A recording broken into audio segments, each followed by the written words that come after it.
Hello everyone, আমরা কিন্তু Adobe Illustrator basic training কোর্সের শেষের দিকে চলে এসেছি। তো যারা এর আগের নাম্বার 1 থেকে নাম্বার 10 পার্টগুলো দেখেননি তারা অবশ্যই পর্যায়ক্রমিকভাবে দেখে নেবেন, কারণ এই কোর্সটি একটি ধারা অনুযায়ী সাজানো হয়েছে।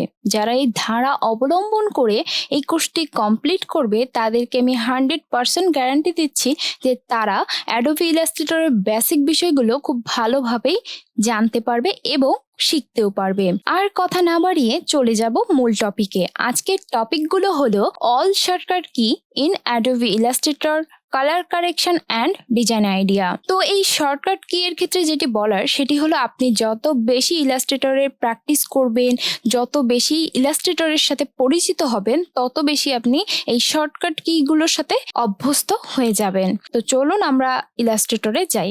তো সর্বপ্রথম যেটি দরকার আমাদের যে রুলার। অনেক সময় কিন্তু এই রুলার হাইট থাকে, তো আমরা কিভাবে নিয়ে আসবো? আমাদের রুলারের শর্টকাট কি হলো কন্ট্রোল আর। আমি আবারও বলছি কন্ট্রোল আর। আমি যখন এই কিবোর্ডে কন্ট্রোল আর প্রেস করব তখন কিন্তু আমার রুলার চলে আসবে। অ্যান্ড এখানে আরেকটা ছোট্ট টিপস দিয়ে দেই, সেটা হলো আমরা যখন এই রুলারে এসে মাউসের রাইট বাটন ক্লিক করব তখন কিন্তু এখানে রুলারটা ঠিক কি হিসেবে আসবে, পিক্সেল, পয়েন্টস নাকি ইঞ্চিস নাকি ফিট, তো সেগুলো কিন্তু এখানে দেখা যাবে। আপনি চাইলে এখান থেকেও পিক্সেল সিলেক্ট করে আপনার রুলারটি পিক্সেলে আনতে পারবেন। এরপরে দেখুন আমাদের সবসময় দরকার হয় কি সিলেকশন টুল। এই যে এটা আমাদের সিলেকশন টুলের শর্টকাট কি হলো অনলি ভি। দেখুন এখানে কিন্তু ভি দেখা যাচ্ছে। এখন আমি যদি একটা ভিতে ক্লিক করি দেখুন আমার শর্টকাট কিতে কিন্তু চলে গেল। এন্ড নেক্সটে আছে হচ্ছে আমাদের ডিরেক্ট সিলেকশন টুল। এখানে আসলে দেখবেন এই যে নিচে কিন্তু এ শো করছে, তার মানে আমাদের ডিরেক্ট সিলেকশন টুলের শর্টকাট কি হলো এ। নেক্সটে আমাদের বেশি লাগে কি পেন টুল। দেখুন পেন টুলের শর্টকাট কি কিন্তু পি। এটা মনে রাখা অনেক ইজি, পেন টুল মানে পি। এখানে আমরা পি দিলে কিন্তু আমাদের পেন টুল চলে আসে। আমি কিন্তু শুধু যেগুলো বেশি আমরা ইউজ করে থাকি সেগুলোই বলছি। তো এরপর দেখুন টাইপ টুল। টাইপ টুলের শর্টকাট কি হলো টি। আমরা কিন্তু এটা মনে রাখতে পারবো খুব সহজেই, কারণ টাইপ টুল অ্যান্ড টি। তো আমি যদি এখানে সিলেকশন টুল সিলেক্ট করা অবস্থায় টি তে ক্লিক করি দেখুন আমার কিন্তু টাইপ টুল সিলেক্ট হয়ে যাচ্ছে। এন্ড দেন আমাদের আছে হচ্ছে রেক্ট্যাঙ্গেল শেপ। তো আমাদের রেক্ট্যাঙ্গেল টুলের শর্টকাট কি হলো এম। দেখুন আমি এম এ ক্লিক করলে রেক্ট্যাঙ্গেল শেপ আসবে। এখন আমরা ইলিপস টুল যেটা বেশি ইউজ করি আমরা ডিজাইনের ক্ষেত্রে, তো ইলিপস টুলটিকে সিলেক্ট করতে গেলে আমাদেরকে শর্টকাট কি ইউজ করতে হবে এল। তো আমার সিলেকশন টুল সিলেক্ট থাকা অবস্থায় আমি যদি এল সিলেক্ট এবং আমি যদি সেটিকে দেখাই তাহলে দেখবেন ইলিপস টুল সিলেক্ট হয়ে গেল। এগুলো মূলত দেখুন এখানে মাত্র দুটো শর্টকাট কি আছে, আমরা কিন্তু এই দুটি বেশি ব্যবহার করি ডিজাইনের ক্ষেত্রে, রাইট? এরপরে আমাদের কি আছে ব্রাশ টুল। আমরা অনেক সময় কিন্তু ব্রাশ টুলও ইউজ করে থাকি। দেখুন আমরা এখানে নাম আছে হচ্ছে পেইন্ট ব্রাশ টুল। আমরা এটিকে ব্রাশ টুল বলে মনে রাখলেই এর শর্টকাট কিটা মনে রাখা বেশি সহজ হবে। ব্রাশ টুলের বি আমরা কিন্তু এভাবে ভালোভাবে মনে রাখতে পারি। এরপরে আমাদের লাগে যেটি ইরেজার টুল। অবশ্যই আমাদের ইরেজার টুল লাগে, তাই না? আমরা অনেক কিছু রিমুভ করতে গেলে আমাদের ইরেজার টুল লাগবে। আমরা অনেক কিছু কিন্তু রিমুভ করতে আমাদের ইরেজার টুল প্রয়োজন। এক্ষেত্রে শুধু ই না, এক্ষেত্রে ব্যবহার করতে হবে শিফট ই। ধরুন আমি শিফট ই ক্লিক করলাম এন্ড দেখুন আমি কিন্তু মুছতে পারছি। কন্ট্রোল জেড দিয়ে আমি আরো একটা বিষয় শিখিয়ে দিই। ধরুন আমি চাচ্ছি একদম সোজা ভাবে কাটবো, এভাবে কাটলে কিন্তু আমরা সোজা ভাবে রিমুভ করতে পারছি না। তো কন্ট্রোল জেড দিয়ে আমি যদি ইরেজার টুল সিলেক্ট থাকা অবস্থায় অল্টারে ক্লিক করি তাহলে কিন্তু আমি এভাবে সোজা ভাবে রিমুভ করতে পারবো বা ইরেজ করতে পারবো। আশা করি বুঝতে পেরেছেন। এন্ড দেন আছে রোটেট টুল। আমরা বিভিন্ন জিনিস রোটেট করে থাকি, বারবার রোটেট করি, হ্যাঁ? তো এই রোটেট টুলের ক্ষেত্রে আমাদের ইউজ করতে হবে শর্টকাট কি হিসেবে আর। এটি কিন্তু মনে রাখা অনেক সহজ। এন্ড নেক্সটে আমাদের যেটা বেশি প্রয়োজন হয় সেটি হলো শেপ বিল্ডার টুল। তো এই শেপ বিল্ডার টুলটা কিন্তু আমরা বিভিন্ন ক্ষেত্রে ইউজ করি, তাই না? বিভিন্ন জিনিস রিমুভ করতে, বিভিন্ন জিনিসকে ইউনাইটেড বা একত্রিত করতে, হ্যাঁ? তো এটা শর্টকাট কি হলো শিফট এম। এই শিফট এম যদি আমি ইউজ করি, আমি তার জন্য একটা শেপ নেই আরো একটি। আমি যদিও এগুলো আগেও একবার বুঝিয়েছি, তারপরও জাস্ট এখন রিভাইজ হিসেবে আর একবার বুঝিয়ে দিচ্ছি। তো আমার শেপগুলোকে সিলেক্ট করে আমি যদি শিফট এম চাপি তাহলে কিন্তু আমি ইউনাইটেড করতে পারছি। কন্ট্রোল জেড দিয়ে আমি যদি একটু রিমুভ করে দেখাই, রিমুভ করতে গেলে অবশ্যই কিবোর্ডের অল্টার কি চেপে ধরতে হবে। রিমুভ হয়ে গেল। এটি গেল আমাদের শেপ বিল্ডার টুল। এরপর আই ড্রপার টুল। আমরা আই ড্রপার টুলটি ব্যবহার করে বিভিন্ন কালারের উপর দিয়ে আমার যে কোনো শেপের উপর সেই কালারটিকে প্রতিস্থাপন করার ক্ষেত্রে, বা বলা যায় এক ধরনের কালার কপি করার ক্ষেত্রে। এই জিনিসটি করার ক্ষেত্রে আমাদেরকে শর্টকাট কি ব্যবহার করতে হবে হলো I dropper tool and hand টুলটি আমাদের মাঝে মাঝে লাগে, এরকম হ্যান্ড টুল। তো এটা বেশি ব্যবহার না হলেও মাঝে মাঝে তো লাগে। তো হ্যান্ড টুলের শর্টকাট কি হচ্ছে এইস। আমরা কিন্তু অনেক কিছুই শিখেছি। আপনি যদি ম্যাজিক ওয়ান টুল ব্যবহার করতে চান তাহলে ওয়াই ব্যবহৃত হবে। আমাদের সাধারণত ম্যাজিক ওয়ান টুলটা বেশি ব্যবহার হয় না, দ্যাটস ওয়াই এটাকে একটু স্কিপ করে আগে বেসিক বিষয়গুলো শেখানোর চেষ্টা করেছি। আসুন এবার আদার যে কিগুলো আমাদের আছে সেগুলো। যেমন সর্বপ্রথম আমরা অনেক সময় করি না যে ভুল করি, ধরুন আমি একটি বৃত্ত বা ইলিপস টুল নিলাম। ইলিপস টুল নিয়ে আমি এটির কপি করলাম। কপি করে এখন আমি চাচ্ছি যে না কপি করব না, তার মানে কি আন্ডু করব। আন্ডুর ক্ষেত্রে আমাকে দিতে হবে কন্ট্রোল জেড। দেখুন এখানে আন্ডুর ক্ষেত্রে কি দেওয়া আছে, কন্ট্রোল জেড। আমি কন্ট্রোল জেড দিলে কিন্তু আমি এর আগে যে কাজটি করেছি সেটি ডিলিট হয়ে যাচ্ছে। এখন আমি আবার রিডু করতে চাচ্ছি, তো এক্ষেত্রে আমাকে ব্যবহার করতে হবে শিফট কন্ট্রোল জেড। দেখুন আমি আবার কিন্তু রিডু করতে পারলাম, যেটাকে আমি আনডু করে ডিলিট করে দিয়েছিলাম সেটিকে আবার ফিরিয়েও আনতে পারলাম। এবার আসুন এই দুটি শেপকে আমি গ্রুপ করতে চাচ্ছি। কন্ট্রোল জি দিলে আমরা গ্রুপ করতে পারবো। দেখুন এটা কিন্তু এখন গ্রুপ হয়ে গেছে। আনগ্রুপ কিভাবে করব? গ্রুপ তো সহজেই করলাম কন্ট্রোল জি। এবার আনগ্রুপ করার ক্ষেত্রে আমাদেরকে করতে হবে shift control G, control and G. দেখি তো এবার আমাদের আনগ্রুপ হয়েছে কিনা। দেখুন তো আনগ্রুপ কিন্তু হয়ে গেছে। এবার আসুন কপি পেস্ট। তো আমরা সবাই জানি কপি করতে গেলে আমরা কন্ট্রোল সি ইউজ করি, পেস্ট করতে গেলে আমরা কন্ট্রোল ভি ইউজ করি। কন্ট্রোল সি দিয়ে কপি করে কন্ট্রোল ভি দিলাম, কন্ট্রোল সি দিয়ে কপি করলাম অ্যান্ড পেস্ট করলাম কন্ট্রোল ভি দিয়ে। নেক্সটে আছে সিলেক্ট অল। তো সিলেক্ট অল এর ক্ষেত্রে আমরা কন্ট্রোল এ ব্যবহার করতে পারি। মনে রাখার উপায় হলো অলের এ।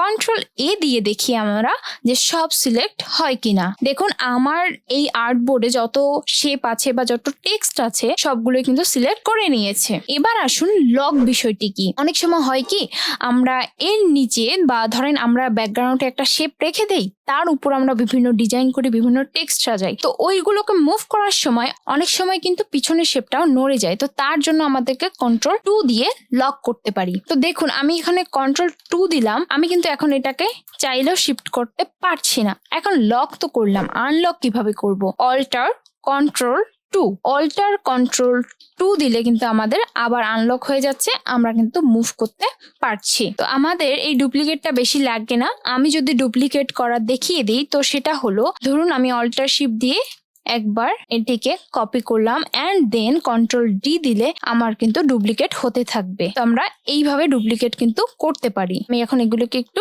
রিমুভ করে দেব। দেন আছে increase brush size and reduce brush size.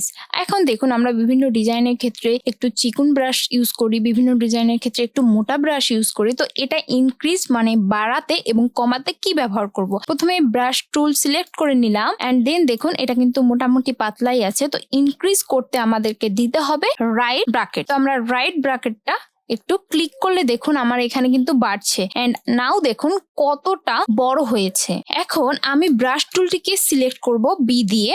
দেখুন আমি কিন্তু শর্টকাট কিগুলো ইউজ করছি কারণ এটার সাথে আমি ইউজ টু হয়ে গেছি। আপনারাও কিন্তু আস্তে আস্তে এটিকে ব্যবহার করতে করতে ইউজ টু হয়ে যাবেন। আমি দেখুন এবার যাচ্ছি ব্রাশ সাইজটিকে কমাতে। তো তার জন্য আমাকে লেফট ব্র্যাকেটটিকে ইউজ করতে হবে। দেখুন এবার কিন্তু আমি একদম ছোট বানিয়ে দিলাম এন্ড দেখুন এটা কতটা চিকন হয়ে গেল। এরপর আসুন zoom in and zoom out. Zoom in এর ক্ষেত্রে দেখুন দেখা যাচ্ছে কন্ট্রোল প্লাস প্লাস, তার মানে কন্ট্রোল দিয়ে প্লাস করলে আমার জুম ইন হতে থাকবে এন্ড জুম আউট হবে কন্ট্রোল চেপে মাইনাস ক্লিক করলে।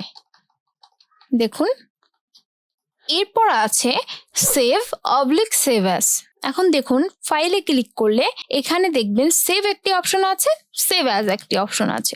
এই ক্ষেত্রে আমাদেরকে কন্ট্রোল এস দিলে কিন্তু আমাদের সেভ অপশন শো করবে, অ্যান্ড শিফট কন্ট্রোল এস দিলে কোথায় বা কি হিসেবে সেভ হবে সেটি কিন্তু শো করবে। সেটি যদি আমি একটু দেখাই, কন্ট্রোল এস যখন দিলাম তখন কিন্তু আমার এখানে ফাইলটি সেভ হলো। এখন শিফট কন্ট্রোল এস যখন দিব তখন কোথায় সেভ হবে সেই জায়গাটিকে নিয়ে যাবে এবং আপনি আপনার ফাইলের নাম দিয়ে কিন্তু আপনার নির্দিষ্ট জায়গায় সেটিকে সেভ করতে পারবেন। অ্যান্ড দেন আছে ব্রিং ফরওয়ার্ড, সেন্ড ব্যাকওয়ার্ড। ধরুন আমি একটি বৃত্ত নিলাম অ্যান্ড এর কালার দিলাম রেড। এখন এটি কিন্তু আমাদের ব্রিং ফরওয়ার্ড মানে একদম সামনে আছে। এখন দেখুন এই টেক্সটটি কিন্তু আমাদের পিছনে আছে। এখন এটিকে যদি আমি ব্রিং ফরওয়ার্ড মানে বৃত্তটি বা সার্কেলটির সামনে আনতে চাই তাহলে আমাকে control plus right bracket click করতে হবে। দেখুন এটি কিন্তু সামনে চলে আসলো। এবার যদি আবার আমি এটিকে সেন্ড ব্যাকওয়ার্ড করতে চাই মানে সার্কেলটির পিছনে যাবে, তো আবার কন্ট্রোল প্লাস লেফট ব্র্যাকেট, দেখুন ইজিলি হয়ে যাচ্ছে। দেন আছে হলো ক্লিপিং মাস্ক। তো আমরা এর আগের ক্লাসে মেবি ক্লিপিং মাস্ক শিখেছিলাম। এই ক্লিপিং মাস্ক বিষয়টি তো অবশ্যই শিখিয়েছি। ধরুন একটি বৃত্ত নিলাম অ্যান্ড এখানে ক্লিপিং মাস্কের জন্য আমার একটা পিকচার দরকার। আমি একটু গুগলে যাব,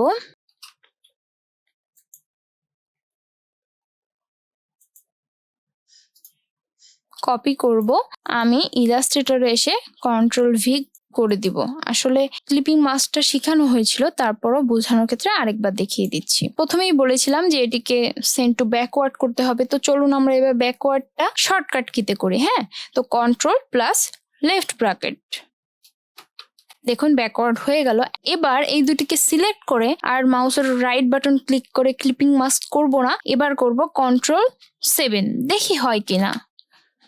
দেখুন আমার কিন্তু ক্লিপিং মাস্ক হয়ে গেল। এবং আগেই বলেছিলাম ছোট বড় করা কিংবা পজিশনে আনার জন্য আমরা কিন্তু ডাবল ক্লিক করে ইসোলেট মোড অন করে তারপর করতে পারি, অ্যান্ড আবার ডাবল ক্লিক করলে নর্মাল মোডে চলে আসবে। অ্যান্ড দেন আছে ক্রিয়েট আউটলাইন, যেটাকে আমরা এক্সপান্ড করে থাকি মাঝে মাঝে। এই ক্রিয়েট আউটলাইন করার জন্য আমাদেরকে করতে হবে হচ্ছে শিফট কন্ট্রোল ও। দেখুন আমার কিন্তু ক্রিয়েট আউটলাইন হয়ে গেছে। ক্রিয়েট আউটলাইন করার মানে কি, আমরা যখন কোনো বায়ারকে কাজ দেই আমরা কিন্তু সবসময় ক্রিয়েট আউটলাইন করি, না হলে কিন্তু আমাদের ফন্ট গুলো আর সেরকম থাকে না। ফন্ট গুলো নর্মাল যে ডিফল্ট ফন্টে থাকে ওই ফন্টে হয়ে যায়। তো আমাদেরকে অবশ্যই ডিজাইন দেওয়ার আগে এক্সপান্ড করে নিতে হবে বা ক্রিয়েট আউটলাইন করে নিতে হবে। অ্যান্ড নেক্সট টপিক হচ্ছে আমাদের কালার কারেকশন। কালার কারেকশন নিয়ে কিন্তু একটি ভিডিও খুব ভালোভাবে দেওয়া হয়েছে সহজ ভাষায় চ্যানেলে। আপনারা কি করবেন, ইউটিউবে এসে সার্চ করবেন সহজ ভাষায় এবং তারপরে ভিডিওসে এসে যদি একটু নিচে আসেন দেখবেন এই যে ভিডিওটি ডিজাইন করার মন্ত্রসূত্র, কালার কম্বিনেশন, সকল সমস্যার সমাধান এই ভিডিওতে হিউজ পরিমাণ কালার কম্বিনেশন নিয়ে আলোচনা করা হয়েছে। আপনারা এই ভিডিওটি অবশ্যই দেখে নেবেন। অ্যান্ড আছে ডিজাইন আইডিয়া। অনেকেরই এই প্রবলেমটা হয়, ডিজাইন আইডিয়া আমরা পাই না। তো ডিজাইন আইডিয়ার ক্ষেত্রে আমি একটু ফ্ল্যাট ডিজাইনের ক্ষেত্রে দেখাই। এই দেখুন ফ্ল্যাট ডিজাইন। এখন ধরুন আপনার মার্কেটিং বা বিজনেসের ক্ষেত্রে একটি ফ্ল্যাট ডিজাইন দরকার। আপনাকে বায়ার বললো বিজনেসের ক্ষেত্রে একটি ফ্ল্যাট ডিজাইন দিতে, তো রিকোয়ারমেন্ট গুলো তো সে দিয়ে দিবে অবশ্যই। অ্যান্ড আপনার কাজ হবে, দেখুন প্রতিটি ডিজাইন আপনি খেয়াল করবেন। আপনি একটু খেয়াল করলে বুঝতে পারবেন যে যে কোনো ডিজাইনে যদি ইলিপস টুল ইউজ করে সম্পূর্ণ ডিজাইনই কিন্তু ইলিপস টুলের মাধ্যমে কমপ্লিট করার একটা চেষ্টা করে তারা। যদি আপনাদেরকে আর একটু বুঝিয়ে দেই, দেখুন এখানে এই শেপটা ব্যবহার করেই কিন্তু ডিজাইনটি তৈরি করেছে। এই পিছনে দেখুন এই শেপগুলোই কিন্তু এই পলিগন শেপটাকে ইউজ করেই করেছে। দেখুন সব ক্ষেত্রে এই পলিগন শেপটাকে কিন্তু প্রাধান্য দেওয়া হচ্ছে। আমাদের শেপ ম্যাচ করতে হবে সব সময়। আপনি এখানে ইলিপস টুল ইউজ করলেন, এখানে রেক্ট্যাঙ্গেল ইউজ করলেন, আরেক জায়গায় পলিগন টুল ইউজ করলেন, এভাবে হবে না। আমাদেরকে যে কোনো একটা শেপের উপর ডিজাইন ম্যাচ রেখে করতে হবে। যেমন ধরুন আপনি এখানে সার্কেল ইউজ করেছেন, দেখুন এখানেও কিন্তু সবগুলো সার্কেলের ভিতরেই ইউজ করা হয়েছে। তো এভাবেই আমাদেরকে একটু শেপের উপরে কনসার্ন হতে হবে। আমরা শেপগুলোকে একটু ভালোভাবে খেয়াল করব। ধরুন আপনি চাচ্ছেন যে আমি একটি ইলিপস টুলের উপর ডিজাইন করব, তো আপনি চেষ্টা করবেন সেই ইলিপস টুলটাকেই সকল ক্ষেত্রে ব্যবহার করা। দেখুন এই ডিজাইনটিতে একটু খেয়াল করেন আপনারা, ইলিপস টুলেই কিন্তু এখানে টেক্সট দিয়েছে, এখানে একটি একটি পিকচার দিয়েছে, এখানেও কিন্তু আপনি একটি রাউন্ড শেপ দেখতে পাচ্ছেন। হ্যাঁ, এগুলো খেয়াল করবেন। দেখুন এর ভিতরেও কিন্তু আপনি রাউন্ড শেপ দেখতে পাবেন। ডিজাইনের ক্ষেত্রে এই যে শেপ ম্যাচ যে বিষয়টি, এটি যে বুঝতে পারবে সে কিন্তু ডিজাইনের 50% নিজের ভিতর আয়ত্ত করতে পারলো। আপনার যদি লক্ষ্য থাকে যে আমি রেক্ট্যাঙ্গেল শেপের উপর করব, তাহলে আপনি চেষ্টা করবেন আপনার সকল ঠিকানা কিংবা সকল শেপগুলোকে এই রেক্ট্যাঙ্গেলের ভিতরেই সীমাবদ্ধ রাখার। তাহলে না একটা ডিজাইনের সৌন্দর্যতা বজায় থাকে। কারণ আপনি যদি একটা রেক্ট্যাঙ্গেল, একটি হচ্ছে ইলিপস টুল ইউজ করেন, একটি পলিগন টুল ইউজ করেন, তাহলে না ডিজাইনের সৌন্দর্যতা নষ্ট হয়ে যায়, ডিজাইনটি একটু দুর্বল প্রকৃতির হয়। 5টি ফ্ল্যাট ডিজাইন লক্ষ্য করবেন। ধরুন আপনি নিয়ত করেছেন ইলিপস টুল দিয়ে ডিজাইন করবেন, তো এই একটি ইলিপস টুলের ডিজাইন, তারপরে এই আরেকটি ইলিপস টুলের ডিজাইন, এভাবে করে 4-5টি ইলিপস টুলের ডিজাইন আগে নিজে দেখবেন ভালো করে। আমি বলছি না কপি করবেন, দেখবেন, এবং 5টি মিলিয়ে আপনি একটি নতুন ভাবে ডিজাইন শেপ তৈরি করে ডিজাইন করবেন। দেখবেন আপনার ডিজাইনটি বেস্ট হবে, কারণ আপনি 5টি ডিজাইন মানে 5 জন ডিজাইনারের সকল ডিজাইনের মূল জিনিসগুলো খেয়াল করে একটি ডিজাইন বানিয়েছেন। তো সেক্ষেত্রে আপনার ডিজাইনটি বেস্ট হতে বাধ্য। আশা করি আজকের ক্লাসটি খুব ভালোভাবে বুঝতে পেরেছেন, এবং যারা যারা এর আগের ক্লাসগুলো মিস করেছেন তারা অবশ্যই ধারাবাহিকভাবে ক্লাসগুলো করে নেবেন। এবং কালকের ক্লাস অতিরিক্ত গুরুত্বপূর্ণ, কারণ কালকে প্র্যাকটিক্যাল প্রজেক্ট কমপ্লিট করে দেখানো হবে। Till then, stay well, stay healthy. Good bye everyone.